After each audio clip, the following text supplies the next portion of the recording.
This was a job paying $2,000 per hour. All I had to do was take the cards my boss gave me, walk into stores, buy expensive stuff, bring it back and get paid, but I questioned where these cards came from. The boss admitted the accounts were stolen, but he told me it didn't matter if the cards worked or not. If I wanted to make money, I had to trust him. Facing $60,000 in debt, I decided to take the risk. Walking into the store, I looked around nervously, then grabbed a hat and put it on, hoping to be less noticeable. I pushed a big item toward the checkout, my heart racing. As the cashier started scanning the tag, I pulled out the card from my wallet, trying to look natural. After swiping, I quickly shoved the card back in my bag. The screen showed the total $2,000. I didn't know if this payment would go through. My palms were sweating. Seconds ticked by. My tap. Finally, the payment went through. I felt relieved but kept my cool.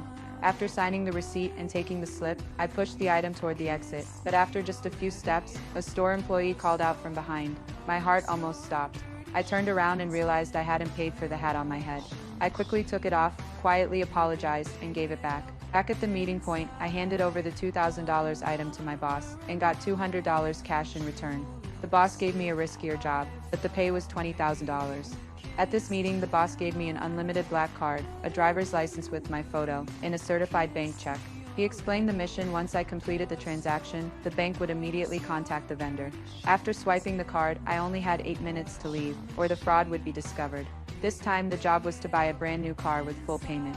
I told the dealer I didn't need a test drive. He got suspicious because no customer ever buys a car without test driving it first. I quickly said my boyfriend drove one yesterday, so I was ready to order today.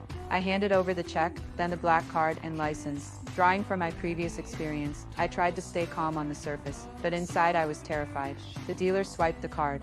I glanced at the clock on the wall. Makes only 8 minutes to handle everything. I filled out the paperwork frantically, my hands slightly shaking. An employee led me to a shiny black sedan. I started the engine, desperate to drive away.